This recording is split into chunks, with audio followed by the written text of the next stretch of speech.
आने वाली पीढ़ियां आपकी संस्थाओं से, जैसे एक संस्था है इसने आज कार्यक्रम रखा है, ऐसी संस्थाओं से प्रेरणा लेकर के देश और विदेश के बेहतरीन संस्थानों में अध्ययन कर सके,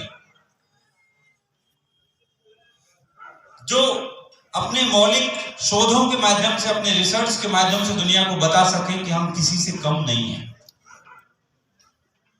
जैसे प्रशासनिक क्षेत्र में हमारे समाज के लोगों ने साबित किया। आज अगर आप राजनेताओं से पूछें कि आपको एक सेक्रेटरी चाहिए, सचिव चाहिए, तो आप किसको चुनेंगे? वो मीनाओं पर भरोसा करते हैं कि ये ज्यादा ईमानदार है और ज्यादा मेहनती हैं, ज्यादा अच्छा मार्गदर्शन कर सकते हैं।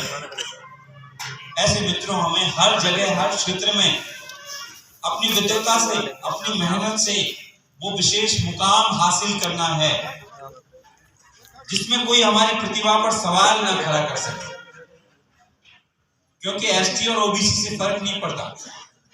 अगर आप चुने जाने के बाद लोग आपको उस कोटे के साथ जोड़ करके देखें तो ये उनकी समस्या तो है, लेकिन आपको भी हमेशा अलर्ट रहना है, हमेशा सावधान रहना है कि कोई आपकी प्रतिभा पर ये ना कह पाए कि ये कोटे में है इसलिए आ गया, वरना इसके लिए अंदर काबिलियत नहीं है।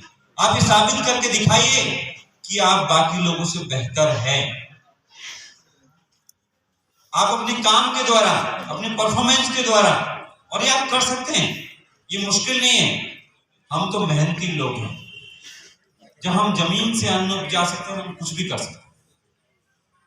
ये ऑफिस के काम तो बहुत छोटे हैं, परीक्षा में मार्क्स लाना तो बहुत छोटा काम है।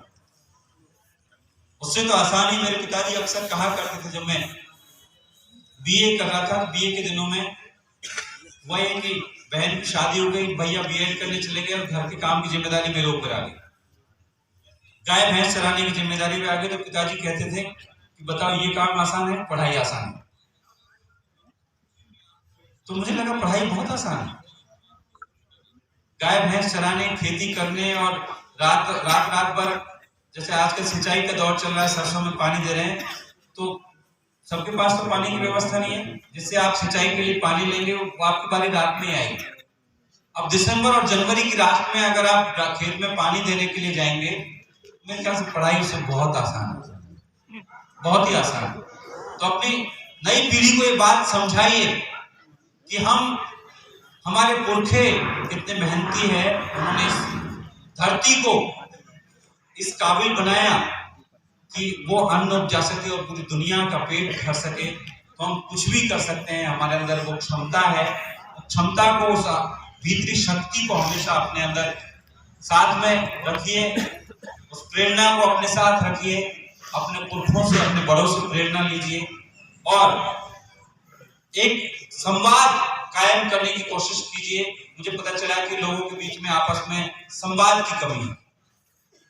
उस संवाद को हमेशा जारी रखना है, अपने समाज के भीतर, दूसरे समाजों के साथ और दूसरे वंचित समुदायों के साथ, सबके साथ संवाद करना है और ये साबित करना है मिलकर के कि हम किसी से कम नहीं है और बेहतर से बेहतर प्रदर्शन करके एक नया मुकाम हासिल कर सकते हैं। और इसी दिशा में हमें आने वाली पीढ़ियों को आगे बढ़ाना है। तो निश्चित तौर पर हम एकजुट होकर के उस ऊंचाई को हासिल कर पाएंगे जो हम सबका सपना है। आने वाली पीढ़ियों के लिए एक सुनहरा भविष्य हम देकर जाएंगे। बहुत बहुत धन्यवाद।